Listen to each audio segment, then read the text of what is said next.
Papo de Clima. Conversas que movem o futuro. Um projeto da AESB. Está no ar o Papo de Clima, uma produção da Associação Brasileira das Empresas Estaduais de Saneamento, a AESB. Eu sou Patrícia Duarte e aqui nas gravações comigo está o Marcos Oliveira. Nessa edição, a gente recebe o presidente da Companhia de Água e Esgoto do Estado do Ceará, a CAGES, além de vice-presidente da região Nordeste 1 da AESB, Neuri Freitas. Muito obrigada pela sua presença aqui. Obrigado, Patrícia. Eu que fico feliz em estar com vocês. Obrigada. Presidente, justamente a proposta do programa é debater como é que as empresas, as companhias de saneamento agem diante das mudanças climáticas, diante de tantas adversidades, como é que isso é trabalhado na sua companhia, no Estado, e como é que é essa parceria com a ESB, como é que funciona isso? Tá. Bom, nós já estamos tratando e discutindo esse tema de mudança climática há um bom tempo. Obviamente, ele começou a ficar mais intenso depois que a gente teve aqueles problemas de chuvas intensas no Rio Grande do Sul, que atingiu ali a parte da região metropolitana do estado, e também a partir de diversas secas que nós tivemos no norte do país, afetando Acre, afetando Rondônia, afetando a Amazônia, enfim. A gente começou a perceber que situações que tinha sempre um clima muito estável, com água constante, com água suficiente e na qualidade adequada para abastecer a população, começava a ter algumas dificuldades, como foi o caso do Rio Grande do Sul. E a gente também não imaginava secas no norte. Então, rios que a gente não conseguia ver à margem, a gente começou a ter rios que a gente conseguia atravessar andando. E aí a gente teve algumas situações, ainda como a ESB, até para não entrar ainda numa questão do estado do Ceará, mas nós tivemos, por exemplo, demandas da Funasa para atender comunidades indígenas, porque estava faltando água. Então nós tivemos que nos mobilizar, mandar copinhos de água para a Funasa. A Funasa levava essa água para Manaus, de Manaus sair distribuindo com helicópteros, né, para diversas comunidades indígenas. O mesmo aconteceu no sul quando teve aquela enchente, nós disponibilizamos muita água, porque naquele nível de água, a cidade toda, né, inundada, você nem tratava água, nem tratava esgoto. Ali foi o caos extremo. Então, assim, um negócio simplesmente absurdo. Então a gente começou a perceber que essa questão de mudança climática, ela poderia prejudicar muito o setor de saneamento, principalmente abastecimento de água, né, que é talvez aí a condição mais primária de ter água para todo mundo sobreviver, e obviamente toda a questão de esgotamento sanitário em virtude da coleta, transporte, tratamento, disposição adequada. Óbvio que na enchente você tem o prejuízo da água e do esgoto. Para o esgoto, no caso, a questão do tratamento. Na seca, você tem a falta da água. Tendo a falta da água, por consequência, por ter um uso menor, você tem uma quantidade menor de esgoto, enfim. Mas você não tem ali tanto problema de tratamento de esgoto para prejudicar alguma coisa do meio ambiente, ou impacto do meio ambiente. Na outra situação, é uma condição mais crítica. Obviamente que as duas impactam. Mas a partir disso a gente começou a perceber que as companhias de saneamento, de uma forma geral, pública, privada, estadual, municipal, enfim, regional, né, empresa privada só municipal, ela era mais vítima do que vilã dentro desse processo de mudança climática. Porque a gente está falando aí de uma condição que é gases de efeito estufa, que acaba aquecendo o planeta, que altera todas as condições climáticas. Mas o setor de saneamento, ele acaba sendo mais vítima, porque é quem precisa cuidar da água, quem precisa tratar da água, quem precisa distribuir a água para as cidades, para as famílias. Então, quando a gente coloca na cabeça da gente hoje mudança climática, de uma forma geral, o que eu tenho percebido é que todo mundo pensa muito em verde, né? Uhum. Em árvore. Obviamente que esse contexto, quanto mais árvore, quanto mais verde, melhor é o clima. Mas a mudança climática, ela afeta principalmente a água. E sem água, a gente começa a ter problema nas cidades. Certo. Não só cidades, como até no campo, enfim, como eu falei agora há pouco, até em comunidades indígenas. Então a gente buscou, inclusive, dentro da COP30, que foi o ano passado lá no Pará, inserir o tema saneamento, para que todo mundo começasse a perceber que a mudança climática é algo que vai interferir diretamente na vida, na qualidade de vida das pessoas, porque pode faltar água, pode não ter condição de coletar, tratar o efluente, disponibilizar de forma adequada no meio ambiente. A gente queria muito trazer essa ideia para todos. Obviamente que nós precisamos também fazer a nossa parte. Então a gente vem de uma discussão do novo marco legal, com a Lei 14.026 de 2020, de que a gente precisa universalizar. Só que hoje a gente sabe que precisa universalizar, mas chegar no 99% de água, chegar no 90% de esgoto até 2033, mas com a consciência de que temos que reduzir a emissão de gases de efeito estufa, porque isso é o ponto principal do aquecimento global e da mudança climática. Então, mesmo sendo vítima, na maioria das vezes, ainda assim a gente tem que trabalhar o nosso processo. É um pouco daquilo que, se eu fizer a minha parte, talvez isso não represente nada dentro do universo para resolver o problema climático. Mas a gente precisa fazer. Vai fazer diferença para a gente. Então, na hora, inclusive, de um debate, de uma discussão sobre mudança climática, sobre o que precisa ser ou não feito, eu tenho que fazer minha parte. Eu não posso mais só reclamar ou dizer que a mudança climática está interferindo no meu negócio e o meu negócio, por ser essencial e ser um negócio de abastecimento de água que afeta a população, só jogar a culpa no outro. Então, eu também preciso fazer a nossa parte. Então, num contexto geral, as companhias de saneamento, isso já vem uns 2, 3 anos, a gente vem discutindo esses temas. A água, que a gente chama de água tradicional, água da chuva, que acumula nos rios, nos açudes, barragens, enfim. Essa água ela vem piorando a cada ano, por diversos motivos, por diversos contaminantes. E aí, se isso vem piorando a cada ano, a gente tem que entender o motivo. Obviamente, tem uma condição de uso do planeta pelo ser humano e isso tem gerado diversos problemas. E aí, dentro desse uso, a gente tem que olhar para a própria operação das companhias de saneamento. Então, assim, vamos fazer obra para ampliar o sistema de esgotamento sanitário ou ampliar e melhorar o sistema de abastecimento de água. Como iremos contratar? Vamos contratar com empresas que poluem mais, vamos contratar com veículos que poluem mais, vamos contratar com tecnologia que poluem mais, geram mais gases de efeito estufa, ou vamos contratar com tecnologia mais verde?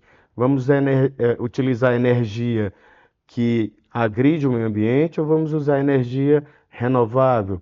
Então, uma série de coisas a gente começou a pensar dentro do nosso conceito para chegar na universalização, que a gente não precisa hoje só chegar na universalização. A gente tem que pensar, inclusive, como chegará lá do ponto de vista ambiental. Eu tenho que chegar na universalização, mas não de qualquer jeito. Eu tenho que chegar com políticas, ações, com diretrizes mais verdes, que não traga problema para o meio ambiente, obviamente muito menos para a sociedade. Então, acho que hoje esse é o grande ponto para o setor de saneamento, mas ainda assim deixar sempre o registro de que precisamos deixar uma informação para todos de que Se a gente tiver enchentes como aquela que nós tivemos no Rio Grande do Sul, ou secas como nós tivemos no norte do país, a gente não vai conseguir abastecer as cidades. Não abastecer as cidades, não ter água nas cidades, você acaba gerando um grande problema social. Por sua vez, um grande problema econômico, um grande problema ambiental, enfim. É algo que todo mundo precisa entender.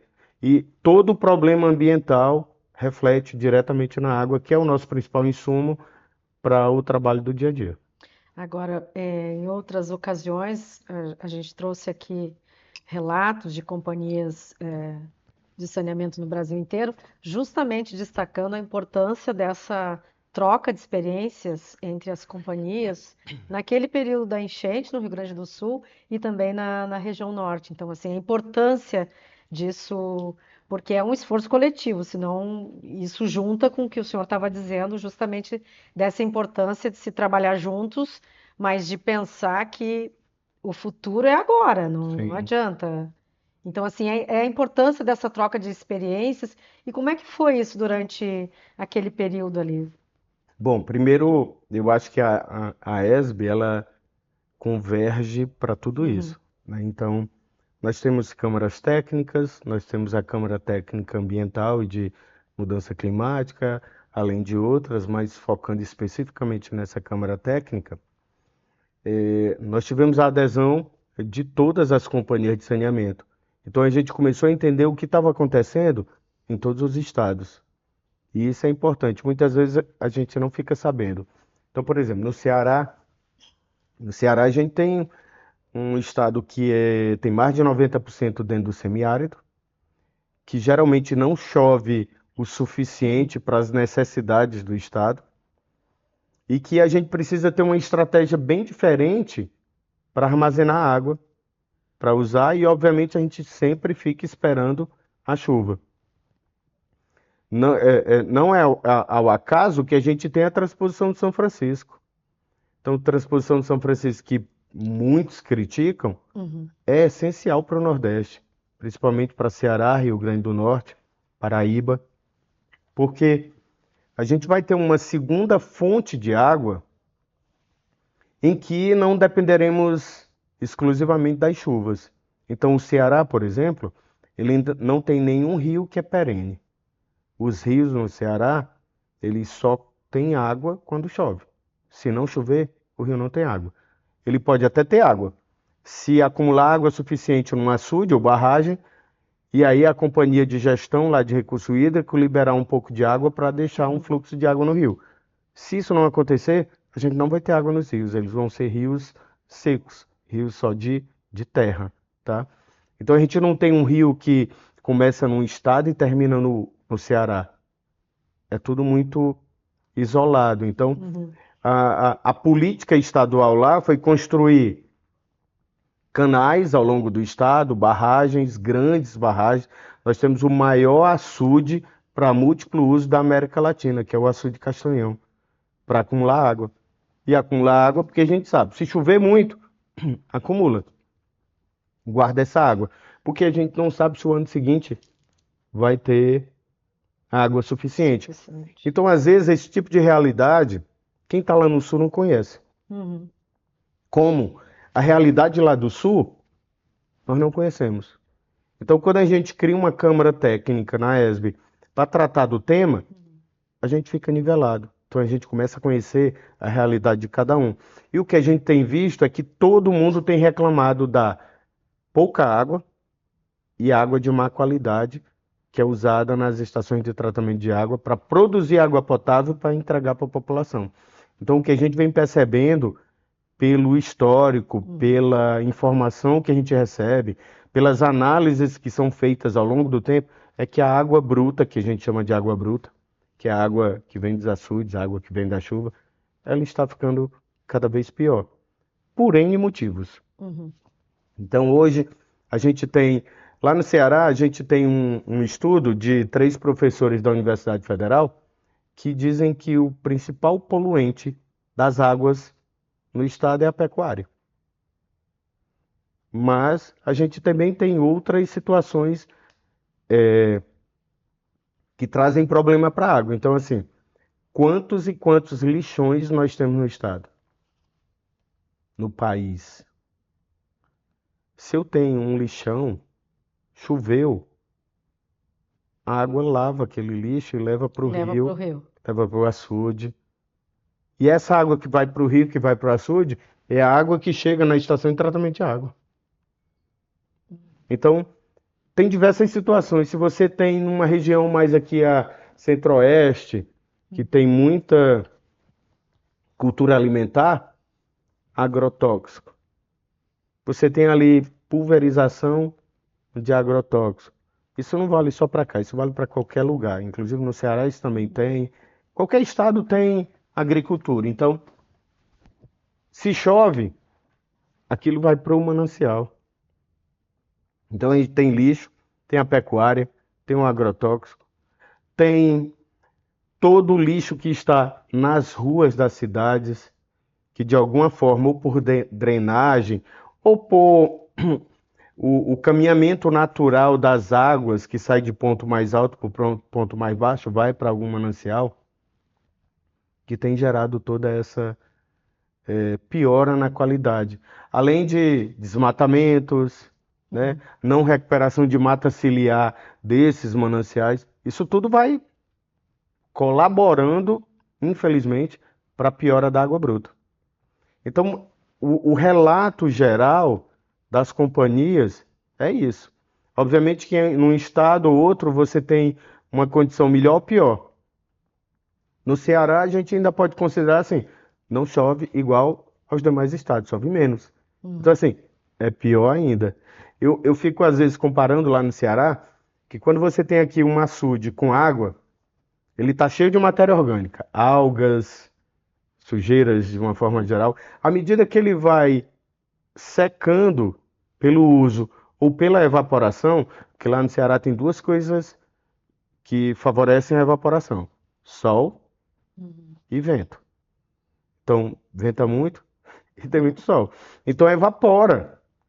E ainda tem o uso. No fim, eu fico imaginando uma panela. Vamos pensar uma panela que a gente coloca no fogão, cheio de legumes, com água, enfim. Quando a água baixa, não fica ali um caldo mais grosso, Exato. concentrado? No caso do açude, fica uma água concentrada de matéria orgânica e de impurezas, de patógenos, enfim. E isso começa a trazer dificuldade para a gente tratar a água. Ah, sim, acarreta mais. Sim, muito mais Exatamente. dificuldade, sim, porque quando você instala uma estação de tratamento de água numa determinada cidade, você tem que considerar um padrão de água bruta. Se esse padrão piora, aquela estação de tratamento de água vai sofrer muito mais para deixar a água dentro do padrão. Então, o que a gente está percebendo é isso, é que está tudo piorando e no fim a conta chega para o setor de saneamento. Por quê?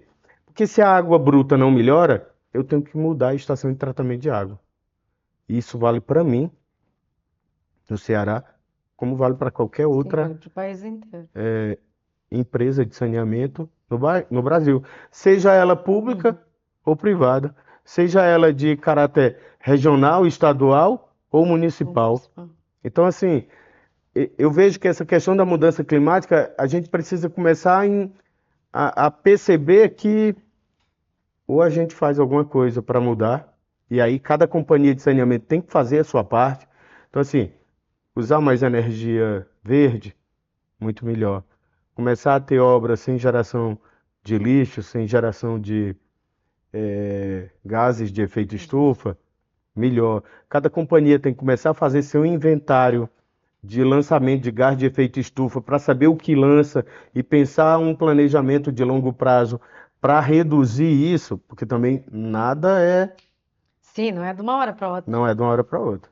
Isso Tudo leva tem tempo. custo, tudo tem adaptação da cultura da empresa, dos empregados, do Estado, Estudos. estudos, isso leva tempo. Então, assim, a gente precisa se antecipar, porque é algo que não tem retorno. A gente tem que ir nesse caminho. A gente tem que começar a entender como é o nosso processo e a gente tem que entender que mesmo a nossa ação de zerar a emissão de gás de efeito estufa, de repente não trazer nenhum efeito significativo no aquecimento global, porque o aquecimento global depende do planeta, não depende Exato. das companhias de saneamento, não depende do estado A, B ou C, não depende do país, é geral. Ou todo mundo entende isso, ou fica difícil. Obviamente, se a gente fizer a nossa parte, isso vai fazer a diferença para a gente. Pode não fazer para o todo, mas para a gente, isso vai fazer a diferença. E na sua avaliação, isso tem evoluído no sentido de se ter essa consciência? Sim, tem. Eu vejo, por exemplo, todas as companhias de saneamento, as estaduais, né, ou as estaduais ou privadas que estão aqui na ESB, Uhum. que são associadas da ESB, todas estão buscando esse tipo de solução. Então, muitas estão buscando solução de energia verde, seja comprar energia verde no Mercado Livre, seja montar seu parque, né, de plantas fotovoltaicas ou plantas eólicas para geração de energia, está buscando o uso de energia, né, que é renovável, é uma energia verde, que não vai trazer problema para o planeta. Além disso, eu tenho percebido que a gente tem buscado muitas soluções para tratar esgoto que são baseadas na natureza, que é o que a gente chama de SBN, soluções baseadas na natureza, que são os jardins filtrantes. Lá no Ceará, a gente está fazendo uma experiência em relação a isso. Na sede da CAGES, Uhum. em Fortaleza, no bairro Vila União, a gente está instalando um sistema SBN, ou seja, é um jardim filtrante. Como é que ele funciona? O esgoto bruto vai chegar nesse jardim e vai sair do outro lado do jardim uma água totalmente limpa. Porque as plantas desse jardim vão consumir a matéria orgânica e vai sair do outro lado só a água. Ou seja, não gera gás de efeito estufa, não gera lodo. Se não gera lodo, eu não tenho que mandar lodo para aterro sanitário. Por sua vez, se não gera lodo, eu não gasto dinheiro com lodo. Então, isso traz até uma eficiência, porque mandar lodo para aterro sanitário, eu tenho que pegar o lodo, jogar dentro de um caminhão, fazer uma logística, deixar no aterro sanitário, pagar um aterro sanitário. Então, além de gerar uma matéria orgânica que é contaminante, eu ainda pago toda uma logística para deixar no aterro sanitário. Então, além de não gerar, eu ainda ganho eficiência econômico-financeira, porque eu deixo de pagar aquilo. Então, tem muita gente já trabalhando em soluções como essa, ou começando a trocar seus veículos por veículos elétricos ou veículos híbridos, que já é uma boa alternativa, começando a pensar obras, por exemplo, se você vai pensar uma obra de saneamento básico para fazer rede de água ou de esgoto nas vias, você vai ter caminhões. E aí você imagina assim, caminhão o quê? É óleo diesel? Jogando aquela fumaça, Exato. né? É gerador a óleo diesel, gerando aquela fumaça. Então você também tem que começar hoje a pensar, talvez esse ponto é que a gente precisa até evoluir um pouco mais. No Ceará nós fizemos uma obra agora na beira-mar de Fortaleza. Nós ganhamos um selo do Instituto Ethos Uhum. de obra lixo zero. Não teve lixo. Então, foi uma obra usando o método não destrutivo, de que a gente não gerava lixo. E o lixo gerado era lixo reciclado, ou era lixo reutilizado. Então, assim, foi algo bem diferente para a gente, mas isso a gente viu Que funciona. que é possível, que funciona e que é possível. Um outro ponto que a gente tem que começar a perceber hoje dentro do setor de saneamento é que as companhias de saneamento hoje usam tecnologia para tratar esgoto que gera metano. Metano, isso é histórico, tá? Uhum. Estou falando de hoje para o Sim. passado. Metano é muito pior do que gás carbônico. E a gente vive falando de geração de gás carbônico. Sim. Mas o metano é muito pior. E aí, para a gente não jogar metano na natureza, algumas tecnologias queimam o metano. Queimar o metano é transformar o metano em gás carbônico. Nossa, imagino. Entendeu? Então, assim, tá todo mundo querendo diminuir a emissão de gás carbônico. Sim. Produzir solução de saneamento que gera metano e para evitar o problema, você queima o metano para gerar gás carbônico. Sim, a cadeia não está limpa toda, né? Não tá. Então, assim, a gente tem que começar a evoluir nesse sentido. E aí eu acho que essas soluções baseadas na natureza, ou até começar a utilizar o metano ou o gás carbônico para produzir energia, ao invés de queimar, seja a grande solução.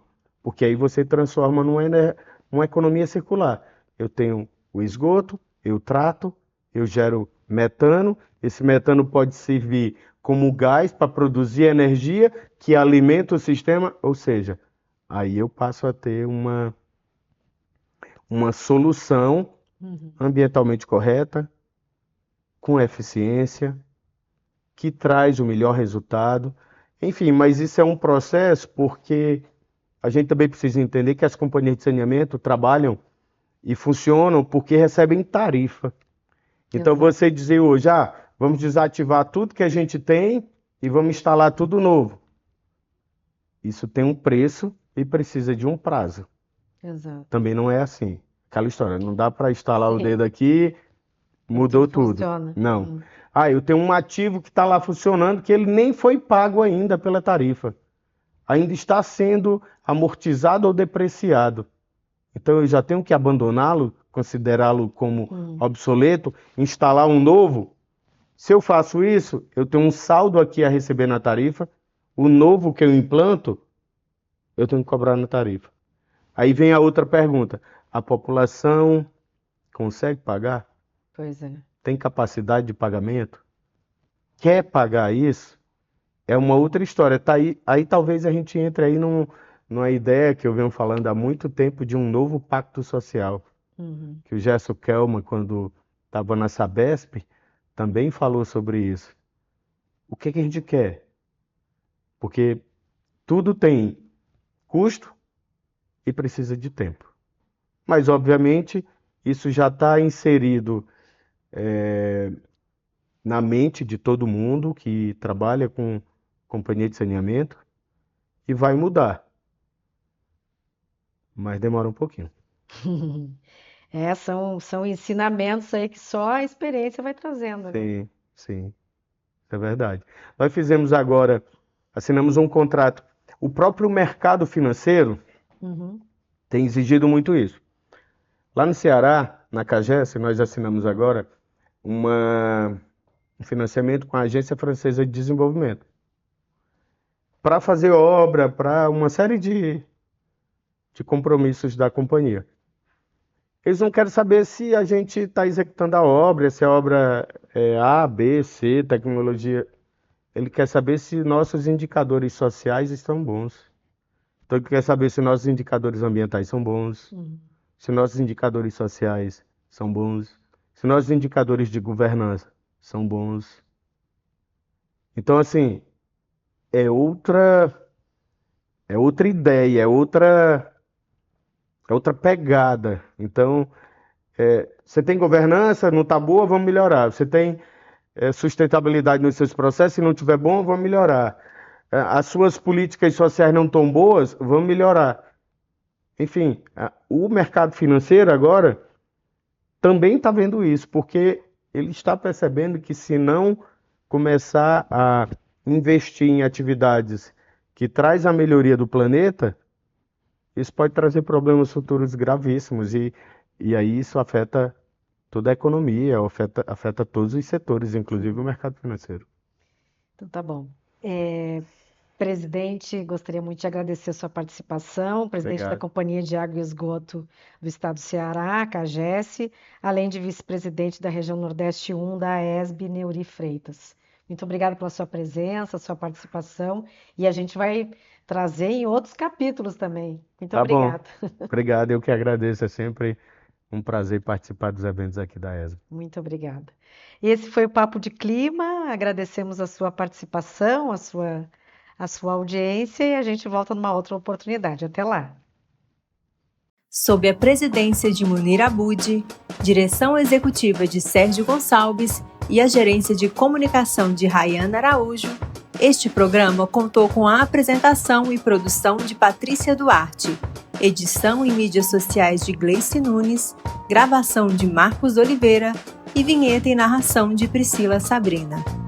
Uma iniciativa da AESB.